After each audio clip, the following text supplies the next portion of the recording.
बोलिए सत्यनारायण भगवान की जय। आप सभी को सत्यनारायण भगवान व्रत पौष पूर्णिमा की ढेरों शुभकामनाएं। आज हम सुनेंगे सत्यनारायण भगवान व्रत कथा जो आपको पौष पूर्णिमा पर सुनी जानी चाहिए। 5 अध्याय इसमें हम सुनाएंगे। साथ ही आपको ये भी बताएंगे कि जो कहा जा रहा है भद्रा है पौष पूर्णिमा पर, ये सही बात है कि भद्रा है, कर्क की भद्रा है पौष पूर्णिमा पर। तो आपको कथा कब करनी है, कैसे करनी है, क्या कुछ सावधानी बरतने की आवश्यकता है, क्या प्रभाव रहेगा भद्रा का, वो भी हम आपको अवश्य ही बताएंगे। आइए पहले आरंभ करते हैं कथा। पूजा आपने कर ली होगी, विधि हमने बताई थी आपको। पंचोपचार से भगवान सत्यनारायण का पूजन आपको करना चाहिए। पहले तिलक लगाएं, फूलों की माला पहनाएं, धूप दिखाएं, घी का दिया जलाएं, दीप दिखाएं, नैवेद्य अर्पित करें, भगवान को दंडवत प्रणाम करें और उसके बाद कथा श्रवण करें। कथा हम आरंभ करते हैं। आप एकाग्रचित होकर बैठ जाएं, भगवान के चरणों में मन को लगाते हुए कथा को सुने। कथा सुनने के कुछ नियम होते हैं, इनके बारे में भी आपको बताया जाएगा, तो कृपया उन नियमों का भी आपको पालन करना चाहिए। अपने व्रत की सफलता के लिए व भगवान सत्यनारायण की कृपा प्राप्त करने के लिए कृपया कमेंट बॉक्स में अवश्य लिखिए जय सत्यनारायण भगवान। कथा सुनते समय अवश्य ही आपको भगवान का जयकारा, भगवान का मंत्र, नाम जप करना चाहिए और कमेंट बॉक्स में लिखना चाहिए। आइए हम कथा आरंभ करते हैं। सत्यनारायण भगवान की ये जो कथा है ना, ये 5 अध्यायों में वर्णित है। 5 अध्याय हैं इसके, जिसमें संपूर्ण कथा आती है। और यही वो कथा है जो पुराणों में वर्णित है, जो प्राचीन काल से कही और पढ़ी सुनी जाती आ रही है। यही कथा आपको प्रत्येक पूर्णिमा व्रत पे सुननी चाहिए। अथ श्री सत्यनारायण पंच अध्याय व्रत कथा प्रारंभ प्रथमो अध्याय। इसके जो वक्ता हैं वो सूत जी हैं और वो नैमिषारण्य में जब सभी ऋषि एकत्र हुए हैं तो उनसे किस प्रकार से वो ऋषिगण पूछ रहे हैं महिमा के बारे में और भगवान सूत जी किस प्रकार से बताते हैं, यह वर्णन इस सत्यनारायण भगवान की कथा में आता है। व्यास जी ने कहा कि एक समय सौनक आदि सभी मुनिगण नैमिषारण्य में एकत्र हुए और उन्होंने कलयुग में लोगों के हित के लिए वेदों व पुराणों के ज्ञाता श्री सूत जी से पूछा, हे सूत जी, हे वेद वेदांग के ज्ञाता, इस कलयुग में वह कौन सा व्रत तप है जिसके करने से मनवांछित फल प्राप्त होता है।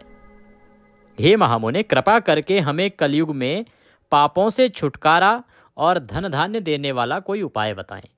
हम सब ऋषि मुनि आपके श्रीमुख से वह उपाय सुनना चाहते हैं। इस प्रकार से सभी जो ऋषि गण थे जो एकत्र हुए थे नैमिषारण्य में, उन्होंने श्री सूत जी से निवेदन किया। तो श्री सूत जी महाराज कहने लगे कि हे मुनि श्रेष्ठ, तुम धन्य हो जिसने प्राणियों के हित के लिए ऐसा उत्तम प्रश्न किया है। एक बार ऐसा ही प्रश्न नारद जी ने भगवान कमलापति से किया था, अर्थात भगवान विष्णु से किया था। वही मैं आप लोगों को सुनाता हूँ। एक बार नारद जी भ्रमण करते करते पृथ्वी लोक में जा पहुंचे। उनका यह भ्रमण तीनों लोकों के प्राणियों के परोपकार की भावना को लेकर था। पृथ्वी लोक में जाकर उन्होंने देखा कि वहां लोग तरह तरह के कष्ट भोग रहे हैं। वे बार बार मृत्यु को प्राप्त होते हैं और हर बार भिन्न योनियों में जन्म लेकर अपने कर्मों पापों का फल भोगते हैं। उन सभी दुखी प्राणियों को देखकर नारद जी सोचने लगे कि इनका कष्ट किस प्रकार से दूर किया जा सके, किस प्रकार इन्हें इन दुखों से मुक्ति मिले। यही सब सोचते सोचते वह विष्णु लोक में आ पहुंचे। वहां 4 भुजाधारी भगवान विष्णु शेष शैया पर विराजे हुए थे। वे शंख, चक्र, गदा व कमल अपने हाथों में धारण किए हुए थे। गले में भगवान के वनमाल पड़ी थी। नारद जी ने मुग्ध भाव से उन्हें देखा, फिर बोले, हे श्री हरि, मन और वाणी से परे हैं, हे अनंत शक्तिधारी, मैं आपको प्रणाम करता हूँ। हे प्रभु, आपका न आदि है, न मध्य है और ना ही अंत है। आप इससे सर्वथा मुक्त हैं। हे सर्वात्मा के आदिकरण, मैं आपको नमस्कार करता हूँ। नारद जी की स्तुति सुनकर भगवान विष्णु मुस्कुराए और मुस्कुराकर पूछा, हे नारद, तुम्हारे मन में अवश्य ही कोई ऐसी बात है जिसके कारण तुम यहाँ आए हो। तुम्हारे मन में क्या है, मुझे सब कुछ बताओ। भगवान के ऐसे वचन सुनकर नारद जी ने कहा, प्रभु, मृत्यु लोक के सभी प्राणी अपने पाप कर्मों के कारण बार बार विभिन्न योनियों में जन्म लेकर कष्ट भोग रहे हैं। हे भगवान, यदि आप मुझ पर कृपा रखते हैं तो इन प्राणियों के दुख दूर करने का कोई सुगम एवं छोटा उपाय बताएं। भगवान श्री हरि विष्णु बोले, हे नारद, तुम हमेशा सबका हित चाहते हो, तुम साधु हो, प्राणियों के कल्याण के लिए यह तुमने बड़ा ही उत्तम प्रश्न किया है। मैं तुम्हें बताता हूं कि किस व्रत को करने से व्यक्ति मोह से छूट जाता है। हे नारद, जो व्रत मैं तुम्हें बताने जा रहा हूं वह स्वर्ग और मृत्यु दोनों लोकों में दुर्लभ है, किंतु तुम्हारे स्नेह के कारण तुम्हें इस व्रत का पूरा विधि विधान बताता हूं। नारद, भगवान सत्यनारायण का विधि पूर्वक व्रत करने से तत्काल ही सुख प्राप्त होता है और अंत में प्राणी मोक्ष का अधिकारी हो जाता है। श्री विष्णु के मुख से ऐसे प्रीति युक्त वचन सुनकर नारद जी पूछने लगे, प्रभु, इस व्रत के करने से क्या फल प्राप्त होता है? इसकी विधि और समय क्या है तथा इसे पहले किस किसने किया है? कृपा करके यह सभी विस्तार पूर्वक बताएं। मैं बड़ा ही सुनने के लिए लालायित हुआ जा रहा हूं।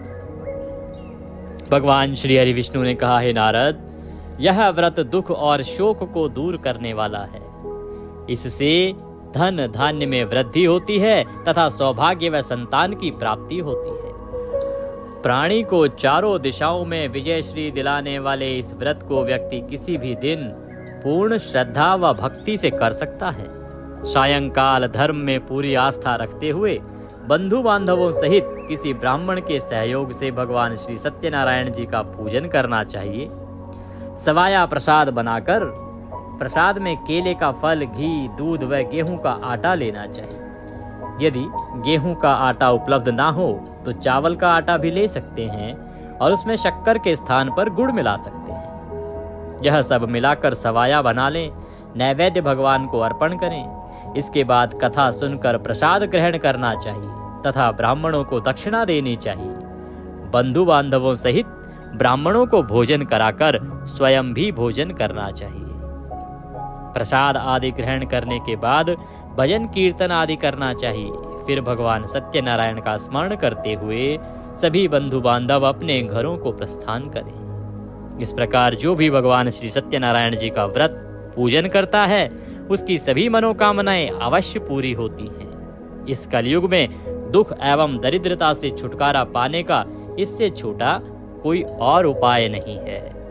इति श्री स्कंद पुराणे रेवाखंडे सत्यनारायण व्रत कथायां प्रथमो अध्यायः संपूर्णः। बोले श्री सत्यनारायण भगवान की जय। श्रीमन्नारायण नारायण नारायण बद्री नारायण नारायण नारायण लक्ष्मी नारायण नारायण नारायण भजमन नारायण नारायण नारायण। दूसरा अध्याय आरंभ करते हैं। तो सूत जी कहने लगे, हे मुनीश्वर, पहले इस व्रत को किस किसने किया? अब मैं तुम्हें इस विषय में बताता हूँ। सुनिए। बहुत ही रमणीय स्थल काशीपुरी में एक बड़ा ही निर्धन ब्राह्मण रहता था। वह भूख प्यास से दुखी यहाँ वहाँ भटक भिक्षा मांगकर अपना पेट भरता था। इस ब्राह्मण को दुखी देखकर ब्राह्मणों से प्यार करने वाले भगवान विष्णु बड़े व्यथित हुए। फिर एक दिन वे बड़े बूढ़े ब्राह्मण का वेश धारण करके पृथ्वी पर आकर उस ब्राह्मण से बोले, हे विप्र, तुम इतने दुखी होकर इस पृथ्वी पर क्यों भटक रहे हो? कृपा करके मुझे अपनी विपदा बताओ। ब्राह्मण बोला, हे बंधु, मैं अत्यंत ही निर्धन और दुखी हूँ। क्या आप इस निर्धनता से मुक्त होने का कोई उपाय जानते हैं? यदि जानते हैं तो कृपा करके मुझको बताएं। मैं वह उपाय अवश्य ही करूँगा ताकि मुझे इस कष्टपूर्ण जीवन से मुक्ति मिल सके। बूढ़े ब्राह्मण ने कहा, सत्यनारायण स्वरूप भगवान विष्णु सबको मनचाहा फल देने वाले हैं। अतः हे विप्र, तुम उन्हीं का उत्तम व्रत व पूजन करो। भगवान सत्यनारायण का व्रत व पूजन करने से मनुष्य के सब दुख दूर हो जाते हैं। हे भगवान, गरीब ब्राह्मण ने कहा, कृपया मुझे इस व्रत का विधि विधान बताएं। आपके अनुसार मैं उत्तम फल प्रदान करने वाले इस व्रत को अवश्य ही करूंगा। बूढ़े ब्राह्मण वेशधारी भगवान विष्णु ने उसे सत्यदेव भगवान के व्रत व पूजन का विधान बताया और अंतर्ध्यान हो गए। निर्धन ब्राह्मण ने मन ही मन में संकल्प लिया कि वह बूढ़े ब्राह्मण द्वारा बताया गया व्रत अवश्य ही करेगा। इन्हीं विचारों के कारण उसे रात भर नींद नहीं आई। दूसरे दिन वह इस संकल्प के साथ भिक्षाटन के लिए निकला कि आज जो कुछ भी भिक्षा में मिलेगा उससे मैं सत्यनारायण जी का व्रत व पूजन करूंगा। उस दिन उसे भिक्षा में बहुत सारा द्रव्य प्राप्त हुआ।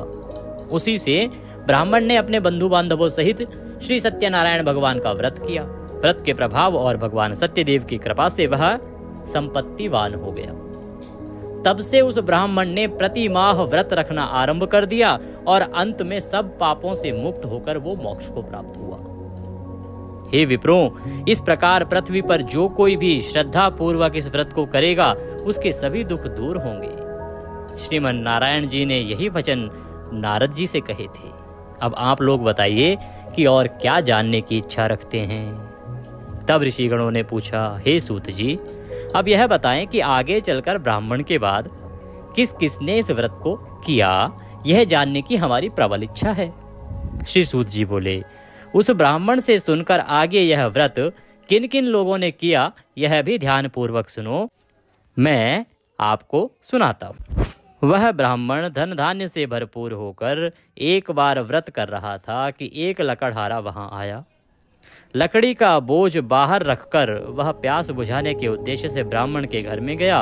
वहां उसने ब्राह्मण को देखा जो अपने बंधु बांधवों सहित भगवान श्री सत्यनारायण का व्रत और पूजन कर रहा था। वह सब देखकर लकड़हारे को बड़ी उत्सुकता हुई। उसने ब्राह्मण को प्रणाम करके पूछा, हे प्रभु, हे ब्राह्मण देव, आप यह किसका पूजन कर रहे हैं? इस पूजन का क्या फल मिलता है? कृपा करके विस्तार पूर्वक मुझे बताएं।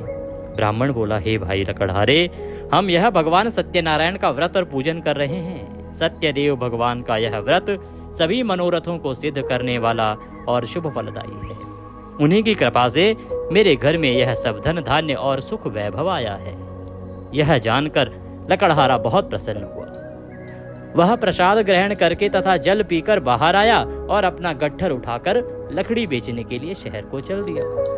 रास्ते में चलते चलते उसने सोचा कि आज यह लकड़ियां बेचकर जो भी धन प्राप्त होगा उससे मैं भी भगवान सत्यनारायण का व्रत और पूजन करूंगा। यह संकल्प करके वह उस बस्ती की ओर चल दिया जहां नगर के अमीर लोग रहते थे। भगवान सत्यनारायण की कृपा देखिए कि भगवान की कृपा से उस दिन उसे लकड़ियों के दूने दाम प्राप्त हुए। लकड़हारे ने प्रसन्न होकर पके केले, शक्कर, घी, दूध और गेहूं का आटा सवाया बनवाकर खरीद लिया और अपने घर की ओर चल पड़ा। लकड़हारे ने अपने भाई बांधवों सहित विधि पूर्वक भगवान का पूजन व्रत किया। व्रत के प्रभाव से वह पुत्रवान और धनवान बन गया। फिर इस लोक में चिरकाल तक सुख भोग कर अंत में सत्यनारायण की कृपा से उनके लोक को चला गया।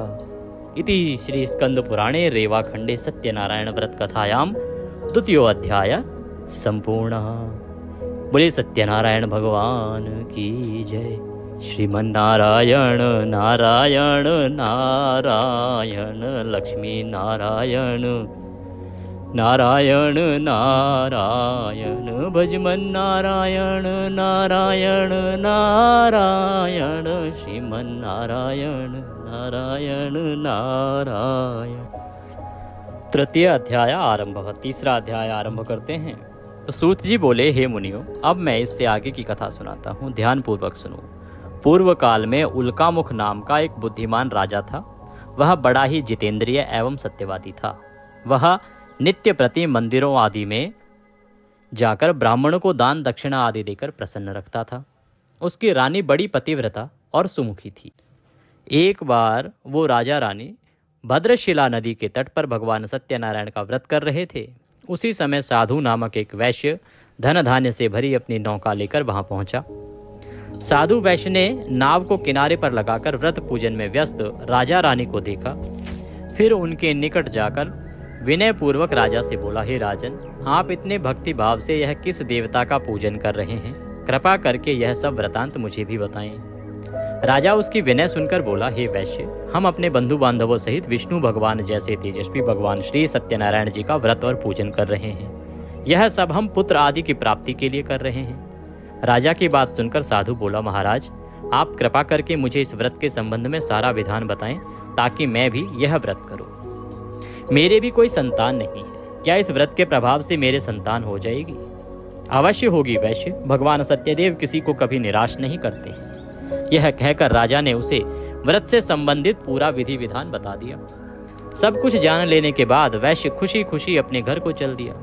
घर पहुंचकर उसने अपनी पत्नी लीलावती को सब कुछ बताया। फिर बोला, यदि हमारे घर संतान हुई तो हम भी सत्यनारायण भगवान का व्रत करेंगे। उसकी पत्नी यह सुनकर बहुत प्रसन्न हुई। इस प्रकार दिन गुजरने लगे। कुछ समय के बाद लीलावती गर्भवती हो गई। 10वें माह में उसने एक कन्या को जन्म दिया। यह कन्या चंद्र की कला की भांति दिनों दिन बढ़ने लगी।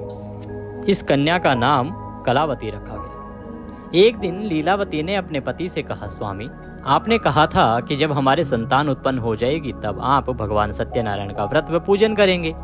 अब आप अपने संकल्प के अनुसार यह कार्य क्यों नहीं करते हैं? आपको व्रत व पूजन करना चाहिए। तो वैश्य बोला, हे प्रिय, हम कन्या के विवाह के समय यह व्रत कर लेंगे। इसके बाद वैश्य पुनः अपने काम से दूसरे नगर को चला गया। इधर कन्या भगवान सत्यनारायण की कृपा से तेजी से बढ़ रही थी। एक दिन वैश्य ने अपनी पुत्री को सहेलियों के साथ विचरण करते देखा तो उसे सुधि आई कि कन्या सयानी हो गई है और अब इसका विवाह कर देना चाहिए। अतः पत्नी से विचार विमर्श करके उसने शीघ्र ही कन्या के योग्य वर तलाशने के लिए अपने दूतों को भेज दिया।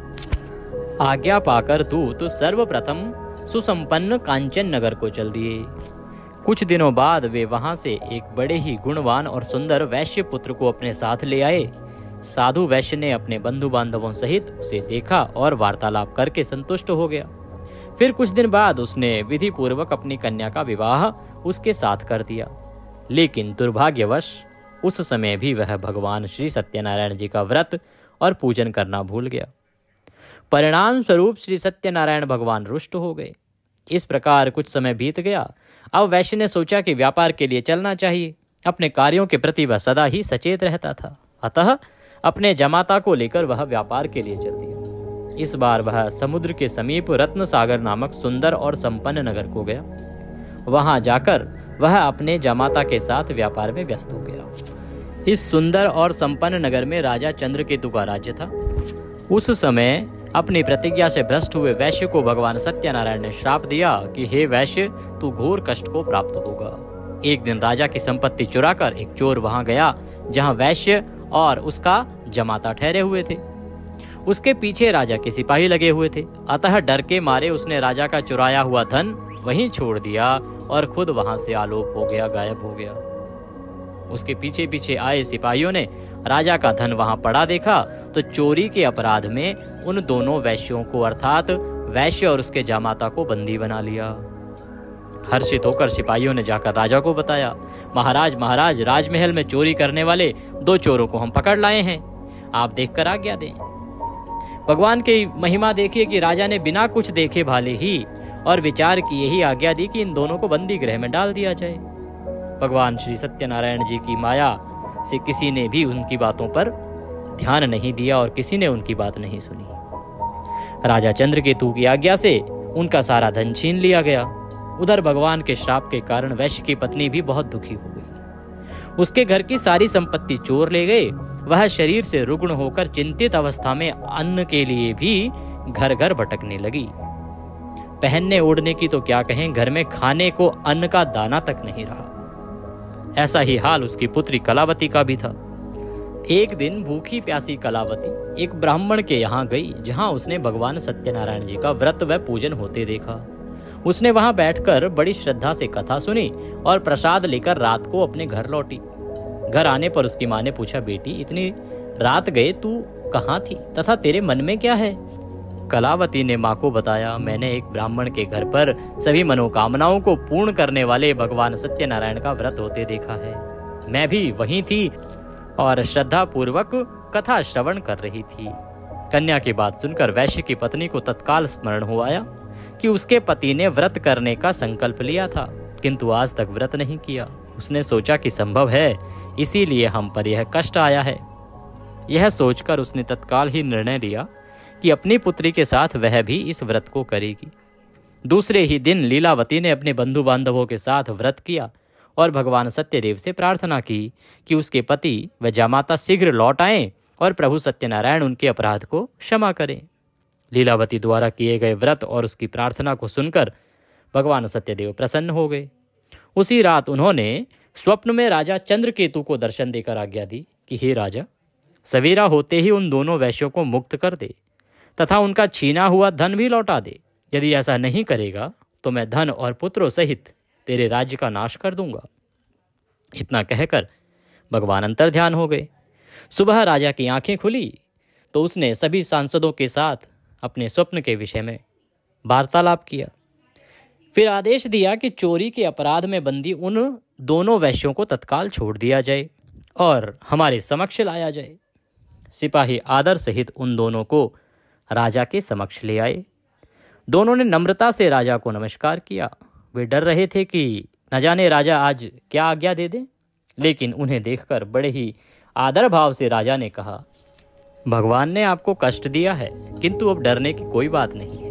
यह कहकर राजा ने बेड़ियां कटवाकर उनकी हजामत वगैरह बनवाई और गहनों वस्त्रों से उन्हें अलंकृत कर उनकी प्रशंसा की। उनका जो धन छीन लिया था उससे दुगना धन देकर उन्हें विदा किया। दोनों ने राजा को प्रणाम किया तथा धन लेकर खुशी खुशी अपने घर को चल दिए। इति स्कंद पुराणे रेवाखंडे सत्यनारायण व्रत कथायाम तृतीयो अध्याय संपूर्णः। बोले सत्यनारायण भगवान की जय। श्रीमन्नारायण नारायण नारायण भजमन नारायण नारायण नारायण लक्ष्मी नारायण नारायण नारायण जग से तारायण तारायण तारायण। चतुर्थ अध्याय आरंभ। चौथा अध्याय आरंभ करते हैं। कृपया अपना जयकारा अवश्य ही कमेंट बॉक्स में जय सत्यनारायण भगवान लिखकर लगाएं। तो चौथा अध्याय आरंभ करते हैं। सूत जी बोले कि इस प्रकार साधु नामक वैश्य मंगल स्मरण करके और ब्राह्मणों को दक्षिणा आदि देकर अपने घर चल दिया। अभी वह कुछ ही दूर चला था कि भगवान सत्यनारायण ने साधु वैश्य की मनोवृत्ति जानने के उद्देश्य से दंडी का वेश धारण किया और दंडी का वेश धारण करके उसके समीप आ गए और उससे पूछा, हे वैश्य, तेरी नाव में क्या है? धन के मद में चूर वैश्य ने कहा, हे दंडी स्वामी, क्या आपको मुद्रा चाहिए? अरे मेरी नाव में तो बेलपत्र भरे हैं। वैश्य के ऐसे निष्ठुर वचन सुनकर दंडी वेशधारी भगवान सत्यनारायण ने कहा, हे वैश्य, तुम्हारा कहना सत्य हो। इतना कहकर दंडी वैश्य के पास से हटकर कुछ दूर समुद्र के किनारे जाकर बैठ गए। दंडी के जाने के बाद वैश्य ने महसूस किया कि नाव काफी हल्की हो गई है और कुछ फूली फूली लग रही है। वह बहुत चकित हुआ और कपड़ा हटाकर देखा। धन के स्थान पर बेलपत्र भरे थे। उसे मूर्छा आ गई। उसके जमाता ने उसे संभाला और जल आदि छिड़ककर होश में लाया। होश में आने पर वह अपने धन के लिए विलाप करने लगा। तब उसके दामाद ने कहा, इस प्रकार के शोक क्यों करते हैं? यह उस दंडी स्वामी का श्राप है। वही दंडी सर्वसमर्थ है, इसमें कोई संशय नहीं है। उनकी शरण में चलिए, वहां जाने पर ही मनवांछित फल मिलेगा। दामाद का कहना मानकर वैश्य दंडी स्वामी की शरण में गया और प्रणाम करके आदर पूर्वक बोला, हे भगवान, मैंने जो कुछ भी आपसे कहा था उसके लिए मुझे क्षमा कर दें। ऐसा कहते समय वह महाशोक में डूबा हुआ था। वैश्य को रोते देखकर दंडी स्वामी ने कहा, रो मत। सुनो साधु, तुम मेरी पूजा से विमुख हुए हो दुर्बुद्धे, इसलिए मेरी आज्ञा से ही तुम बार बार दुख भोग रहे हो। अब वैश्य को सारी बात समझ में आ गई। वह विनती करते हुए बोला, हे प्रभु, आपकी माया को कौन समझ सकता है? आपकी माया को तो ब्रह्मादि भी नहीं समझ सके, फिर मैं भला आपकी लीला को कैसे समझ सकता हूँ? ब्रह्मादि भी आपके अद्भुत रूप व गुणों को नहीं जानते हैं। हे भगवान, मुझे क्षमा करें, मुझ पर प्रसन्न हो। मैं माया से भ्रमित मूढ़ बुद्धि आपको कैसे पहचान सकता हूँ? मैं अपनी सामर्थ्य अनुसार आपकी पूजा करूँगा। आप कृपया प्रसन्न हो। हे प्रभु, मेरा धन जैसा पहले था वैसा ही कर दें। मैं आपकी शरण में हूँ, मेरी रक्षा करें। वैश्य के ऐसे भक्ति युक्त वचनों को सुनकर भगवान सत्यनारायण प्रसन्न हुए और वैश्य को मनचाहा वर देकर अंतर्ध्यान हो गए। तब वैश्य अपने नाव पर आया तो उसने उसे धन से भरा पाया। वह बोला, भगवान सत्यदेव की कृपा से मेरी मनोकामना पूर्ण हुई है। फिर उसने अपने जामाता और साथियों सहित भगवान सत्यनारायण की पूजा की। भगवान सत्यदेव की कृपा पाकर साधु बहुत प्रसन्न हुआ। फिर नाव द्वारा अपने देश को चल दिया। अपने नगर के तट पर पहुंचकर उसने एक दूत को अपने घर भेजा। दूत ने साधु वैश्य के घर जाकर बताया कि आपके पति व जमाता सकुशल लौट आए हैं। यह जानकर वैश्य की पत्नी लीलावती अति प्रसन्न हुई। उस समय वह अपनी पुत्री के साथ भगवान सत्यनारायण की कथा व पूजन कर रही थी। कथा समाप्त कर उसने प्रसाद ग्रहण किया और अपनी पुत्री से बोली, बेटी मैं जाकर तेरे पिता को देखती हूँ, तू प्रसाद ग्रहण करके आ जाना। कहकर वह चली गई। कन्या ने काम समाप्त किया और बिना प्रसाद व चरणामृत ग्रहण किए ही वह अपने पति से मिलने के लिए चल दी। प्रसाद ग्रहण ना करके वह पति के पास पहुंची। इस प्रकार प्रसाद का अपमान करते देख भगवान सत्यदेव रुष्ट हो गए। उन्होंने उसके पति तथा धन से भरी नाव को जल में डुबो दिया। यह देखकर कन्या को बड़ा दुख हुआ और वह चक्कर खाकर भूमि पर गिर गई। नाव को डूबते तथा कन्या को मूर्छित देखकर साधु को बड़ा आश्चर्य हुआ। मल्लाह भी अचरज करने लगे। लीलावती बेटी की ऐसी हालत देखकर बड़ी व्याकुल हुई और अपने पति से बोली, हे स्वामी, नाव सहित जमाता कहाँ और कैसे गायब हो गए? मुझे तो लगता है यह अवश्य ही किसी देवता का कोप है। आखिर भगवान सत्यनारायण की लीला को कौन समझ सका है? यह कहकर वह पुत्री के साथ विलाप करने लगी। उसकी पुत्री ने कहा कि वह भी अपने पति के वियोग में यहीं जल समाधि ले लेगी। यह देखकर वैश्य बहुत दुखी हुआ। उसे समझते देर नहीं लगी कि यह सब भगवान सत्यदेव के कुपित हो जाने के कारण ही हुआ है। पुत्री या पत्नी से अवश्य ही कोई भूल हुई है। आखिर उनकी माया को कौन समझ सकता है? मैं स्वयं भी तो उनकी माया से मोहित हूं। इस प्रकार से वह वैश्य विचार करने लगा। उसने उन्हें अपने पास बुलाकर अपनी शंका व्यक्त की और बोला, मैं विधि विधान से भगवान सत्यनारायण की पूजा करूंगा, वे मेरी पुत्री की रक्षा करें। वह बार बार भगवान से क्षमा याचना करने लगा तो भगवान सत्यदेव उस पर प्रसन्न हुए और तभी आकाशवाणी हुई, हे साधु, तेरी पुत्री मेरा प्रसाद छोड़कर अपने पति को देखने आई थी। इसी कारण इसका पति नौका सहित अदृश्य हो गया है। यदि यह घर जाकर प्रसाद ग्रहण करके आए तो इसका पति इसे अवश्य ही मिल जाएगा, इसमें कोई संशय नहीं है। वैश्य की पुत्री ने भी यह आकाशवाणी सुनी और वह तत्काल घर गई, प्रसाद ग्रहण किया। जब कन्या लौटकर आई तो उसका पति सही सलामत वहीं उपस्थित था। यह देखकर वह बहुत प्रसन्न हुई और पिता से बोली, हे पिताजी, अब घर को चलिए, अब क्या देर है? पिता बोले, हे बेटी, हमें भगवान सत्यदेव का पूजन करना है। ये कहकर साधु ने सबके साथ मिलकर भगवान सत्यनारायण की कथा व पूजन किया। फिर अपने बंधु बांधवों व जमाता सहित घर आ गए। उस दिन के बाद से वह प्रत्येक पूर्णिमा व संक्रांति को भगवान सत्यनारायण का पूजन करते हुए अनेक सुख भोगता हुआ अंत में भगवान सत्यनारायण के वैकुंठ लोक को चला गया, जो कि देवताओं के लिए भी दुर्लभ है तथा जहाँ सत रज तम तीनों गुण अप्रभावी रहते हैं। इति स्कंद पुराणे रेवाखंडे सत्यनारायण व्रत कथायाम चतुर्थो अध्याय समाप्तः। बोलिए सत्यनारायण भगवान की जय। श्रीमन्नारायण नारायण नारायण, लक्ष्मी नारायण नारायण नारायण, भजमन नारायण नारायण नारायण, पापी तारायण तारायण तारायण, भजमन नारायण नारायण नारायण। पंचमो अध्याय आरंभ। आखिरी अध्याय रहेगा, अंतिम अध्याय रहेगा। आरंभ करते हैं पांचवा अध्याय। तो सूत जी ने कहा कि हे मुनिगणों सुनो, अब मैं तुम्हें इससे आगे की कथा सुनाता हूँ। तुंगध्वज नाम का जो एक राजा था, जो अपनी प्रजा का संतान की भांति पालन करता था, किंतु भगवान सत्यनारायण का प्रसाद ना लेने से उसे भी बहुत दुख उठाने पड़े थे। एक दिन राजा शिकार खेलने के लिए वन को गया, जहां उसने बहुत तेजी से जीवों का शिकार किया। वहीं एक वट वृक्ष के नीचे उसने कुछ ग्वालों को भगवान सत्यनारायण का पूजन करते देखा, किंतु गर्व के कारण, मद के कारण वह ना तो पूजन स्थल तक गया और ना ही भगवान को प्रणाम किया। फिर भी गोप ग्वाल प्रसाद लेकर राजा के पास गए।